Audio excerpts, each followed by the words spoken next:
Bueno, estimados estudiantes, un gusto que estén aquí conmigo. Gente, hoy vamos a avanzar con la unidad 2. Vamos más o menos 3/4 de la unidad 2, ya la vamos a terminar. Nos hace falta un tema muy importante de esa unidad 2, que es la relación entre el cine fantástico y el romanticismo, ¿cierto? Recuerden que la unidad 2 es justamente cuáles son las cualidades de la mitología, pues, del fantástico. Eso es lo que estamos viendo acá.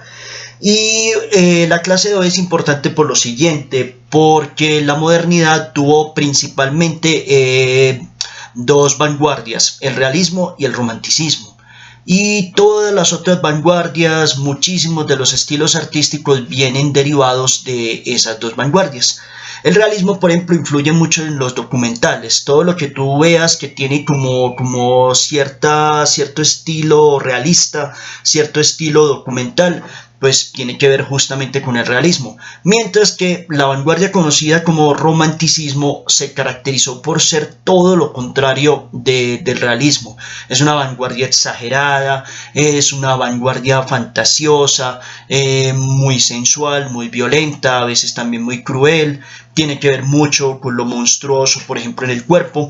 Entonces, vamos a ir mirando un poquito como ese contexto histórico que justamente tiene la vanguardia conocida como romanticismo y por qué el cine fantástico se deriva justamente de esta vanguardia. Entonces, aquí rápidamente voy a hacer como una semblanza. Si ven que miro hacia acá es porque justamente tengo acá la presentación. Ese es todo el misterio. Pero entonces va a ser un comentario muy corto. Voy a intentar no extenderme pues demasiado. ¿Listo? Entonces, básicamente hay un contexto histórico. Siempre existieron los mitos. Ustedes saben que desde el principio de los tiempos hubo mitos, hubo dos tipos de historias. Las historias que se hicieron para que la gente se las crea y las historias que la gente hizo pues y contó, pero para que no fueran creídas, ¿cierto? Entonces, por ejemplo, las fábulas son historias que están hechas para no ser creídas, como por ejemplo la de la tortuga y la liebre, por ejemplo. Mientras que hay, por ejemplo, leyendas, ¿cierto? Que están hechas como para ser creídas y que la gente de pronto tenga un poquito de susto. Por ejemplo, las historias de espantos y de alienígenas y que muchas veces te las cuentan en internet de una manera muy realista. Entonces siempre hubo esos mitos, fuera como fuera, ¿cierto? Pero eso empezó a cambiar a partir del siglo XVII, cuando apareció el racionalismo.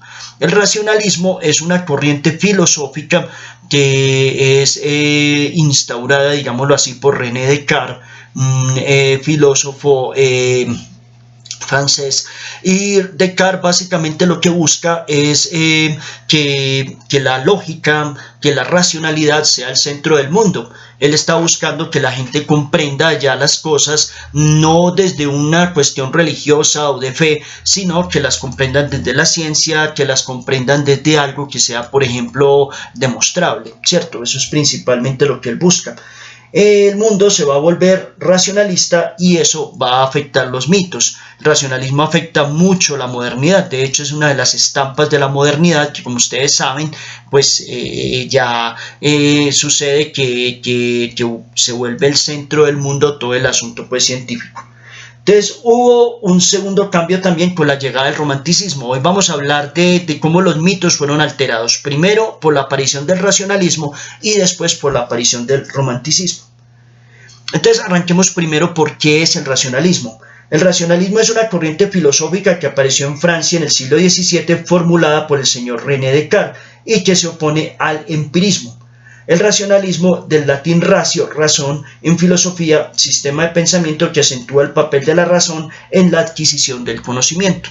Pues antes la filosofía había estado muy marcada por el asunto del empirismo.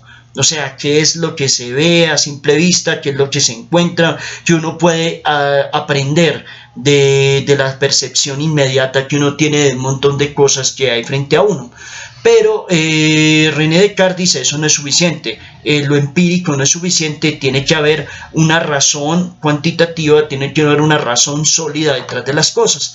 Entonces ahí es donde viene pues este asunto de Descartes, que es todo el rollo del racionalismo. Entonces Descartes dice, no, no es como dice el empirismo, que es que la experiencia es lo principal y que yo puedo aprender lo que sea a punto de experiencias. No, también se necesitan unas ciencias exactas, que era lo que proponía justamente el racionalismo. Una percepción también que fuera muy de acuerdo a lo experimental, a lo científico, ¿cierto? Entonces René Descartes mantenía que solo por medio de la razón se pueden descubrir ciertas verdades universales evidentes en sí, de la que era posible deducir el resto de los contenidos de la filosofía y de las ciencias. Entonces, palabras más o palabras menos, todo lo que nosotros hoy llamamos científico, que llamamos nosotros racional, viene justamente de ese planteamiento de Descartes. Descartes contribuyó, por ejemplo, a que las ciencias se volvieran, por así decirlo, puras y que dejaran de un lado todo lo que se pueda considerar superstición. Por ejemplo, la astrología y la astronomía originalmente eran el mismo rollo. Pero ¿qué fue lo que sucedió? Llegó entonces todo este racionalismo, toda esta modernidad y lo separaron. Entonces, a un lado queda la astronomía, que es científica, que es cuantitativa, que se puede comprobar, mientras que por otro lado todo el rollo, incluso muy estético, que tiene la astrología, se deja de lado, ¿cierto? Entonces, mucho del impacto que hubo en el mundo fue eso. Él empezó como a separar cosas. Esto es científico, esto no. Esto es comprobable, esto no. Entonces, básicamente eso es lo que logró Descartes con su racionalismo. Entonces sabemos, ya creo que lo he dicho varias veces en la clase, que en el mundo antiguo y en el medioevo, pues los dioses y las leyes eran el centro del universo, pero llega la modernidad justamente con el racionalismo y desplazan todo este pensamiento, digamos, lo religioso, todo este pensamiento basado en la fe, y lo científico se vuelve el centro de todo. Obviamente los mitos van a cambiar, ya los mitos se van a volver científicos, ya los mitos van a tener un asunto de cuestionar esa racionalidad de lo científico y todo ese asunto de que el hombre y la ciencia pasen a ser el centro del universo. Entonces sí, ¿qué cambió con la llegada de ese racionalismo? Por un lado, ya aparecen otros mitos. Los mitos religiosos y místicos y misteriosos siguen todavía, pero van a aparecer unos mitos que son científicos y sociales. Eso va a ser muy importante porque esos mitos van a ser diferentes, como hablábamos, el mito de Frankenstein, el mito de los robots, el mito, por ejemplo, de controlar el tiempo y viajar por el tiempo, el mito, por ejemplo, de pensar cómo serían sociedades que fueran diferentes a las nuestras, utópicas o distópicas.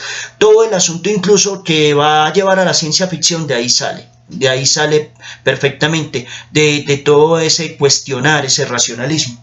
Pero por supuesto hay otras cosas también que cambiaron, y es la forma como se divulgaban los mitos. Por ejemplo, las tradiciones orales, que se veían mucho en el mundo antiguo e incluso en el medioevo todavía había algo de eso, ya empiezan definitivamente a ser desplazadas, por ejemplo, por el teatro y por los textos escritos. Entonces ya hay otra cosa, ya empieza a contarse la historia de una manera distinta, ¿cierto? Y empiezan a aparecer formatos como la novela o como el cuento, ya se empiezan a ver. Entonces eso es importante porque miren que también hablamos de una literatura fantástica en buena medida, y vamos viendo cómo se va configurando. Y importantísimo también señalar el teatro. El teatro también se convierte en un factor de divulgación importante. ¿Qué pasa en el siglo XVIII? Básicamente el siglo XVIII está muy marcado por lo que se llama el arte neoclásico. Como apareció esa filosofía racionalista, una filosofía también que tenía un fundamento muy moralista, pues aparece este arte neoclásico, que es un arte básicamente moralista. Te empiezan a aparecer un montón de historias teatrales, un montón de cuentos, un montón de novelas, donde lo principal es la moraleja. Lo bonito de esa época es que se posicionan muchos personajes que incluso hoy son importantes, como Don Quijote, como por ejemplo Don Juan, el personaje de Tirso Molina, por ejemplo, que son personajes que sirven para evidenciar algún asunto moral. Don Quijote, por ejemplo, con su valentía, aunque está loco, es valiente. Por ejemplo, Don Juan, que es el tipo que está seduciendo a todas las mujeres sin importarle lo que pasa. Entonces ahí hay también una cuestión moralista, ¿cierto?, que empieza a verse bastante con ese tipo de arte neoclásico. Pero el arte neoclásico empezó a cansar. Ya cuando estaba terminando el siglo XVIII, la gente dijo, no, no más de ese arte moralista, y empezaron a buscar otras cosas. Y ahí es donde aparece justamente esta vanguardia que es muy importante para la literatura y el cine fantástico, que es el romanticismo. El romanticismo es un escape de la realidad. Eso es lo que es. Básicamente, eso es lo que se plantea. El romanticismo básicamente fue una vanguardia de lo exagerado, de lo monstruoso, de lo raro, de las pasiones, muy de las emociones, muy poquito racional. Entonces ahí es donde empieza. Eso estuvo en muchos artes, una vanguardia que se desplazó a través de muchos artes. Por ejemplo, Beethoven en la música es una música muy romántica, y mire que es una música que es muy exagerada y con mucha fuerza, ¿cierto? Entonces ahí es donde está el asunto.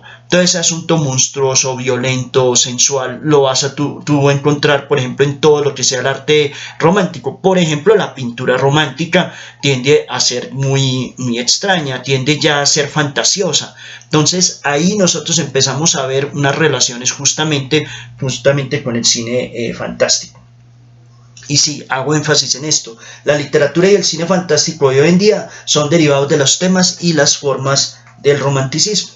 Claro, el romanticismo, como les digo, buscó como principalmente un asunto de libertad, de que el ser humano no tenía que estar sujeto a la ley, sino que tenía que buscar ser libre y que tenía que buscar también desatar ese lado animal que tiene. Entonces miren que eso cuadra, uno incluso todavía ve ese tipo de romanticismo, digámoslo así, en personajes que por ejemplo en las historias de vampiros, donde se aman intensamente, pero al mismo tiempo son monstruos, entonces no pueden permanecer juntos por tal razón. Hay todo un asunto ahí bastante bonito.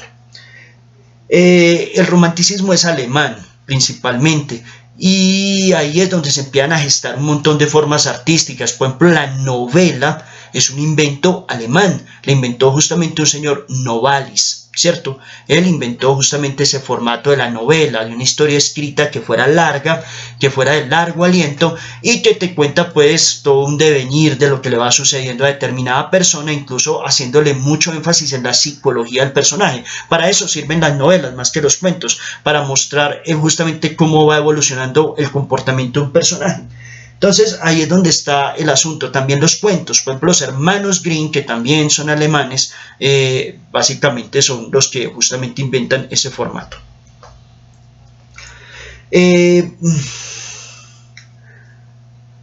Sí, hay un asunto ahí fundamental con el romanticismo, y es la sensibilidad.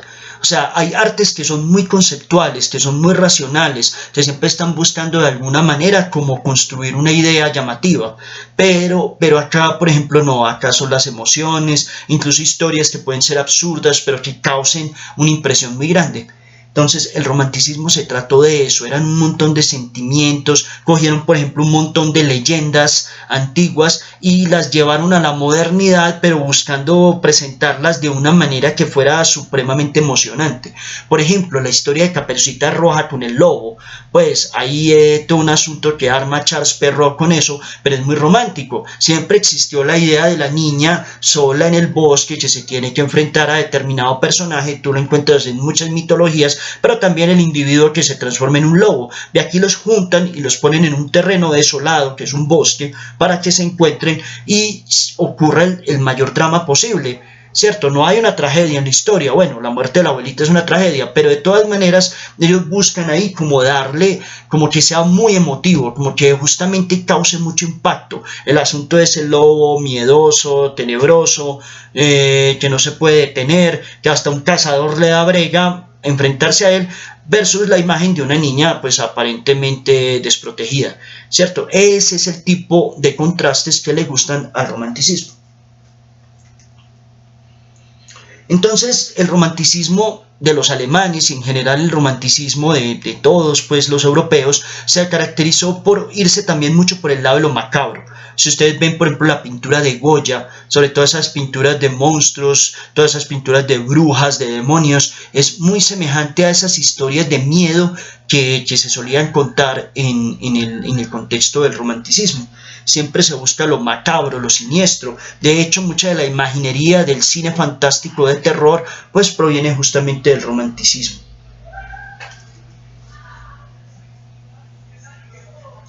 Siempre se pensó que el artista, por ejemplo, neoclásico, era como una especie de sabio, era una persona que era un ilustrado, que era una persona que tenía que contarle a la gente una historia y que les mostrara, por así decir, el buen camino. En el romanticismo ese asunto no fue tan importante, como les digo, el asunto es más de las emociones y es un asunto mucho más de forma. Entonces también ahí se empieza a jugar con la forma distorsionada. Ya, por ejemplo, una pintura romántica no se pinta el cuerpo humano como un cuerpo humano normal, sino que ya es alargado, distorsionado de alguna manera o con unas sombras raras. Bueno, ahí ustedes van viendo que se va como configurando como una relación muy interesante del romanticismo justamente con el asunto de lo fantástico. En el romanticismo alemán también hay un tema muy interesante que es el de la naturaleza, pero la naturaleza como algo que no se puede controlar, ¿sí?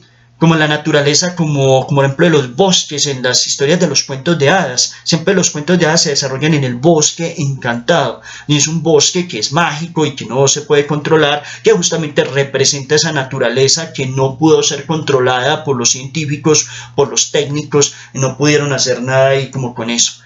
Entonces, mucho de la naturaleza salvaje, de fantasmas, de duendes, aparecen relacionados con ese bosque. Mire que aquí, por ejemplo, en las leyendas antioqueñas no lo encontramos. Perfectamente está el asunto de los mitos antioqueños, pero ¿dónde están los mitos antioqueños? Están en un bosque, están fuera de la casa, cuando te vas a la montaña, cuando te vas al monte, ahí es donde los encontrás. Entonces ellos también tienen eso como muy claro. Incluso si tú ves las películas de Miyazaki, por ejemplo, todavía uno ve ese asunto de que es el bosque, por ejemplo, enfrentándose a la civilización y a la ciudad y a todo este asunto. Entonces, del romanticismo alemán, que como les digo, hay un romanticismo musical, como el de Beethoven, por ejemplo, como el de Mahler.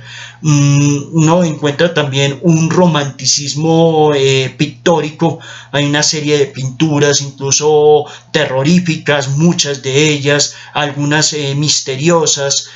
Por ejemplo, si ustedes buscan a Gustave Moreau, por ejemplo, es un pintor que pinta una cantidad de seres extraños. O, por ejemplo, el caso de la pintura expresionista, que también pintan de una manera distorsionada a la gente, como lo hace, por ejemplo, Chiele, que pinta pues a la gente como de un color raro y distorsionadas completamente. Pues eso se va a pasar al cine. Todo ese romanticismo, todo ese expresionismo se va a pasar al cine. Hay que tener en cuenta que ese concepto expresionismo artístico es derivado justamente del romanticismo. Entonces miren ustedes que es como un poquito como como un dominó, que una ficha va como tumbando a la otra, ¿cierto? Entonces miren que una cosa va llevando a la otra. Cuando apareció todo ese racionalismo, todo ese racionalismo cansó a la gente y buscaron el romanticismo, que como les digo es esa vanguardia exagerada, y del romanticismo se derivó lo que llaman el expresionismo, que el expresionismo pues es un juego con las formas. Siguen con la exageración, pero todavía más cercano al asunto de las formas. Entonces hay un tipo de cine expresionista, porque hay pintura expresionista y cine expresionista, que es derivado del romanticismo. El expresionismo alemán, por ejemplo, nosotros ya vimos un pedacito, por ejemplo, del Gabinete del Doctor Caligari, pero también en todo ese rollo del expresionismo alemán están películas como Nosferatu, están, por ejemplo, Metrópolis, que es una película de ciencia ficción muy importante, y hay un juego con las formas. Son historias que no solamente son exageradas en la forma también, sino que tienen unos temas muy fantásticos. Son historias de robots, son historias de dragones, son historias de vampiros. O sea, todo lo que es el cine fantástico los cuentan ustedes en el expresionismo alemán. Yo quisiera que ustedes vieran la presentación, que la miraran muy bien y que me preguntaran si de pronto ustedes encuentran algo que no se comprenda. Mi correo está atento para que ustedes pregunten y miren el video. Hay un al final hay un link. Copie ese link y péguelo y miren en YouTube un video donde se está hablando del expresionismo alemán. Listo. Entonces, eso sería como básicamente lo que yo quisiera pues como hacer hoy con ustedes, ¿cierto? De verdad que les agradezco, me parece fundamental que hayamos avanzado este tema y espero que se comprenda, sobre todo pienso que se comprende si usted relaciona este video con la presentación. Listo. En todo caso, les agradezco mucho y de verdad gracias por haber mirado este video. Hasta pronto.